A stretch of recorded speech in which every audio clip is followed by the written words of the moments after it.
Hello, welcome back to Being Authentically You. I am Seán McGeough. I am Northern Ireland's leading rapid transformational therapist. I'm NI's top RTT therapist. I'm going to be honest, I do think I'm probably the only one in Northern Ireland that is qualified in RTT currently. So I'm allowed that title. And you know what? I'm going to keep it going on much longer anyway.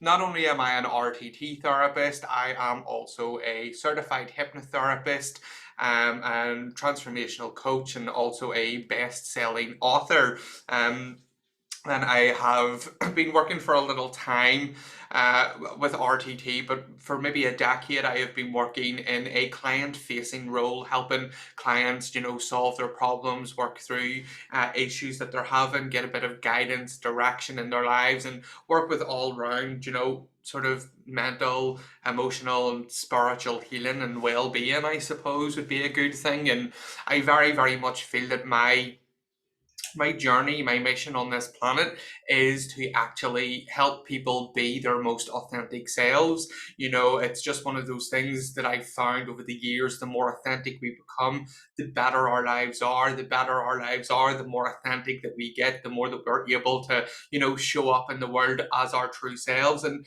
who really doesn't want that? Who doesn't want that confidence just to know that I'm here and I'm proud of who I am, and this is just me, and people will love you for that and will accept you for that. So, that is my purpose and my mission and my vision and whatever you want to call it.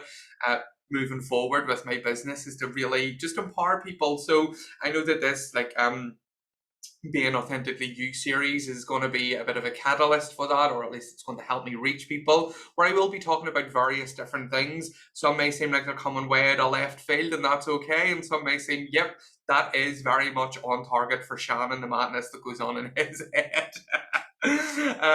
So yes, this week we are talking about why your diets aren't working for you. Now, as someone that has, had issues with weight and still on that journey of releasing weight, and also worked with countless clients using the phenomenal tools of like RTT and working with their mind to change their belief system, and also being a therapist and studying myself. There's a lot of information that I have found that has came available that is quite common across the board, first of all, and some things that could potentially be helpful for those of you out there that are maybe struggling on a diet or struggling to lose weight, as the saying may be. I prefer the term weight release or shedding or letting go of, whatever it is. And the reason as to why the diets don't work is, well, they're just crazy. They really are. I'm not one for feeling that we need to deprive ourselves, or that we need to make certain foods classed as good or bad and have crazy point systems and, all these weigh-ins where you're going to feel bad. They're very, very, very things like that are very counterproductive to how we function as humans. One of the things that I have to keep reiterating to people is we are cavemen. We just live in a modern world. And as much as technology and language and social interactions have all evolved, a lot of our minds are,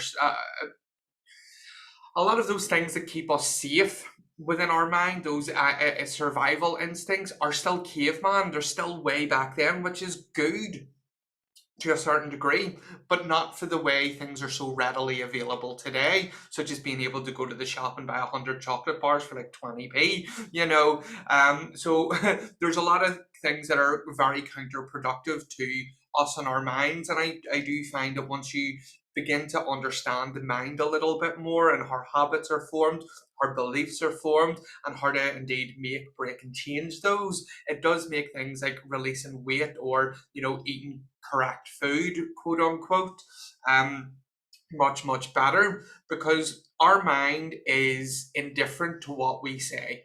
Our mind, and you've heard me say this before, our subconscious mind is that part that is constantly listening to every single part of us. And you will hear this in probably every single Being Authentically You thing that I do. Our mind is always listening. Our mind has always listened from day one as well.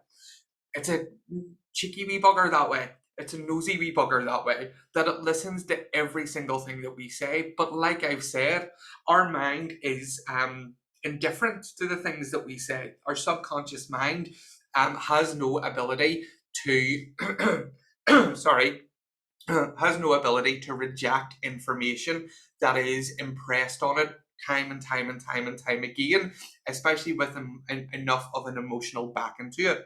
So, our mind, first of all, is always listening. Our subconscious mind has no ability to reject information, and the fact that it is indifferent to what we say, it doesn't know if we're saying things that are a joke or that are serious. So, that self talk, first of all, is where we're really beginning to feel in the terms of trying to release weight, have the body that we've always dreamed of, or to form any type of habit. Because you may look in the mirror every day or whatever it may be, and your first thought may be, oh, that's disgusting, I'm massive, I'm the size of a house, I'm fat, I'm disgusting, whatever it is. So, what you're actually doing is you're impressing that thought with an emotional charge. So, you've got your thought here, you've got your emotional charge there, and you're slamming that together. And you're repeating that to your subconscious mind again and again and again and again. So then what begins to happen is your subconscious mind goes, oh, right, you want to be fat. Great. So then it immediately gets to work to make that your reality. Whether you look at it as law of attraction based or we are experiential beings, our point of view creates our reality, it all boils down to the same thing, really. The thoughts that we think, the images that we hold, the feelings that we have dictates our actions. And most of our actions are habitual based on the thoughts that we have. So, if we continue to have those thoughts of being fat, overweight, whatever it may be, your body will act in a way to match your thinking. Now, yep, that's just it. There's not really a follow up on that. That is just the way that it is. And you will notice this with people. You'll maybe notice it with yourself as well. If you have been the type of person that has, looked at older photographs of yourselves from a couple of years ago, because I done it a few years ago, around 2019. I would have said things to myself like, oh my God, love handles, they ain't love handles if nobody loves you. There's a joke. It's not a muffin top, it's my cake shelf. And then I would say things to myself like, oh, I'm fat, I'm overweight, this is disgusting. And then I ended up putting 3 stone on. And because I ended up putting 3 stone on, I then actually matched my thinking. And once I realized that, then it was a journey of correcting that. Now, I don't crazy diet. I don't, work out every single day. I go to the gym if and when I feel like it. And I don't restrict foods either. But my body rapidly let go of 2 stone because I worked with my mind. I worked with my belief system. And I uncovered a lot of stuff that was there and then installed a new belief system. So, because I'm very aware that my mind is always listening to the thoughts that I have, I be more aware of whenever I go on those harsh, critical spirals about myself because they're not true. You got to understand that about yourselves, guys. Those things that you're saying are a lie. Let's just be honest. You could not eat a horse. You're not the size of a house. You're not disgusting. You have a perfect body that functions perfectly. Your spiritual DNA is perfect. There is perfection within each and every single one of us. And then what happens is we're telling ourselves these lies. So, I always say to yourself, tell yourself an absolute belter of a lie if you're going to lie to yourself. Now that doesn't mean you run about saying you're a size 6 or you have a 6-pack and you're a big buff gym bunny or whatever. But what you can do is you can state then neutral, more leaning towards the positive, but neutral facts about yourself rather than, oh, I'm fat, I could eat a horse, I'm the size of a house, I didn't stop eating all day. I'm sure you had some breaks there, Rather than saying things like that, you could say things like, isn't it great that I have a body that is able to easily digest food? There is a neutral statement. Isn't it great that I'm able to understand the signals my body gives me when I'm hungry and when I'm full? And the more you'll repeat those things, the less you'll, stop overeating, the more you'll move away from those crazy impulses because you're then again giving yourself that command through time, space, repetition again and again and again. And yes, guys, it is that simple. But it's not necessarily that easy because we're so programmed as being these cavemen with those survival instincts to, keep ourselves safe. And then again, how our mind works is our minds like what is familiar. Our minds love what is familiar. That's what our mind does. Whatever is familiar, our mind accepts is this is what you want. Again, being indifferent. So if you impress something on yourself time and time and time again, that's why smokers smoke. That's why drug addicts take drugs. That's why alcoholics drink, because they've impressed a habit and a belief on themselves time and time again. And this habit and this belief, it may not be beneficial to them. Of course it's not. But it's the same with overeating or eating foods that punish your body. You've made it familiar, you've made it the normal. So then whenever you try to go on a crazy diet, a complete overhaul that we're all going to start on Monday, and it doesn't last that long, because what you're doing is you're effectively going up against years of programming, years of beliefs, of habits that you formed. And you might do it for a couple of days, but then you fall off the wagon and you're binge eating everything, or you're right back to eating the same old stuff that you've been eating before. And the reason for that is you're trying to do something that is unfamiliar to the mind. And because of our like mind and our caveman mindset, the survival instincts, anything that is unfamiliar at one stage could have potentially killed us. It could have resulted in death. So our mind's job is to keep us away from that. And because it knows the overeating and the cakes and the crisps and the extremely large portions is, well, that's what's got us to here, so let's keep doing that. Then you're taking that away. Your mind is perceiving pain from taking away something. There is nothing on this planet that we can lose that is not doesn't have pain involved, apart from weight loss. But that's not the right word.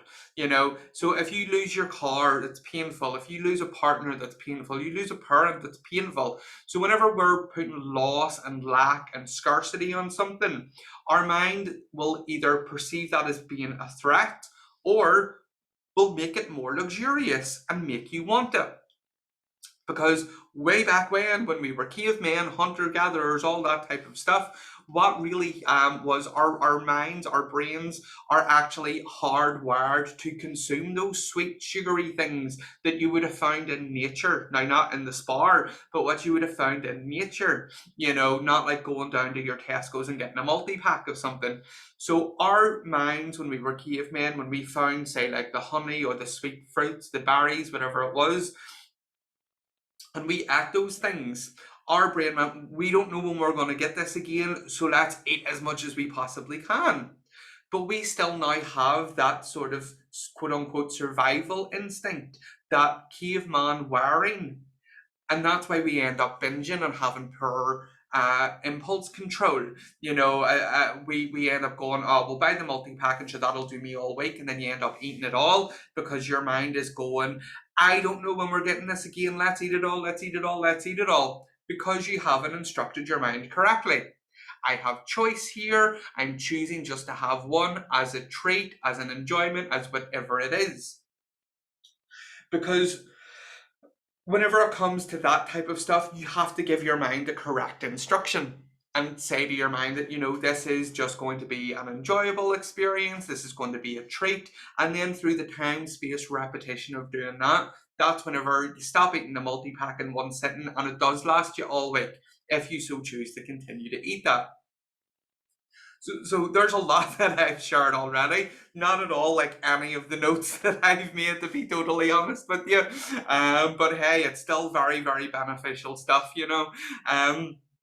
Now, one of the things that I do want to say as well is with diets always make something look luxurious, look more appealing to the mind, because we're depriving ourselves of it. So you got to really understand that it's about implementing small changes with the thought and with your habits, with your beliefs, so that you can get permanent, longer lasting change on a healthy, consistent basis for you. Now, also, whenever it comes to things like food and advertising and going shopping, we are totally bombarded. Like, some advertisers know exactly what it is that they're doing, they know how the mind works, they know that we will eat things based on the image that we attach to it. And let's look at, a burger, for example. And let's look at a vegan and a bodybuilder. Okay, so we've got a vegan and we've got a bodybuilder, and they're both looking at a burger. All right, so there's this one thing, but each of those people are going to drum up very different images in their mind.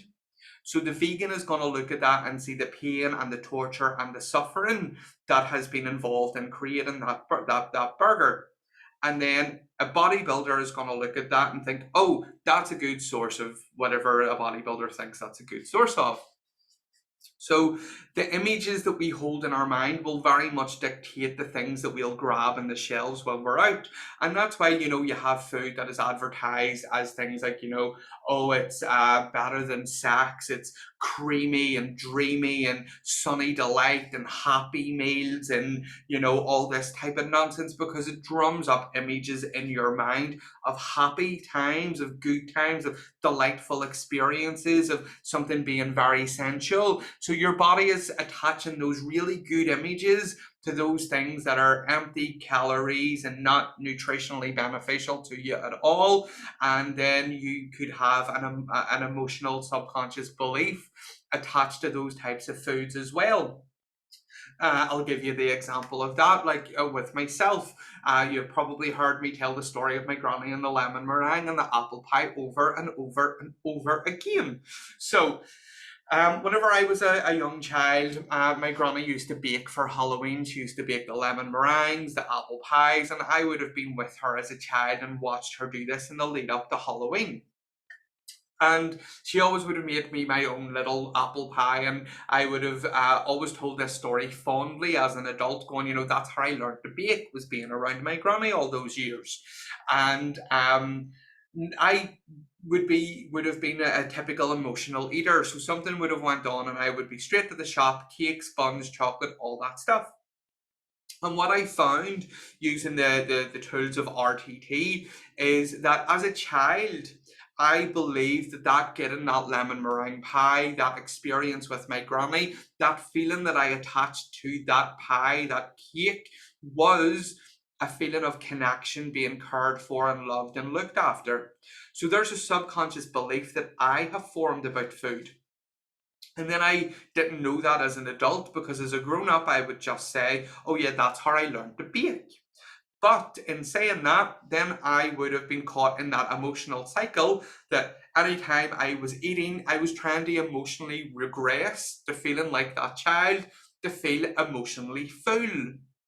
Not just full, so I would eat that much, I would feel sedated for a little while in the hopes that I would be feeling better. And then I would just feel more shit again. And I would look in the mirror and go, you're disgusting, you're fat, you're huge, you're the size of a house. And then that's the whole podcast repeating itself all over again, back at how I started this Being Authentically You episode, So because I was very much caught in that loop, I needed to break up that belief, because every single thing, every thought that we think, every action that we have, well, it first of all originates in thought. We don't feel a feeling or take an action without having that thought as a trigger, first of all, whether you're consciously aware of it or not. And that's the thing with the subconscious mind. We're not always consciously aware of it. They say that 80% of the thoughts that we think today are ones that we had yesterday. So we need to begin to install a new belief system, very, very much so.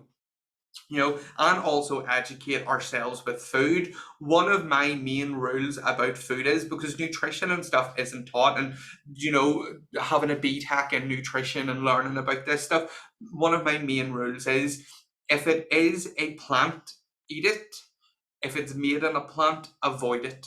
Now, that's not me saying you can go outside and eat your tulips. Definitely not. But you get the concept that I'm coming from there. So that in itself will hopefully enlighten and share a little bit with you to know that you can make far, far, far easier choices. Now, I also do want to say as well that, weight and weight loss, and I work with clients on a private basis. Absolutely. We look at things like their relationship with food. We find out why their body's holding excess weight.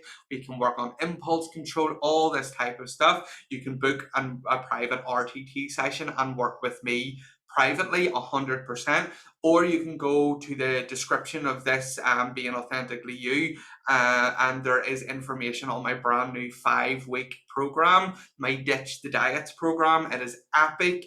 I know that people are absolutely loving it that have signed up already, and you will get so many results. It's a 5-week program that every single week for 5 weeks you will get a video training that will talk about the mind, food mindset, a bit deeper of an understanding of things that I've spoke about today. Not only that, once a week for 5 weeks, there will be a rewiring self-hypnotic track using some of the amazing scripts that I've used that get the most phenomenal results with my clients that I've worked with privately, that will work with your belief system on how you view food, your relationship with food, impulse control, cravings, how you feel about yourself, easy weight release. So all these will layer on week after week after week to really help you change your mindset to have a healthy relationship with food.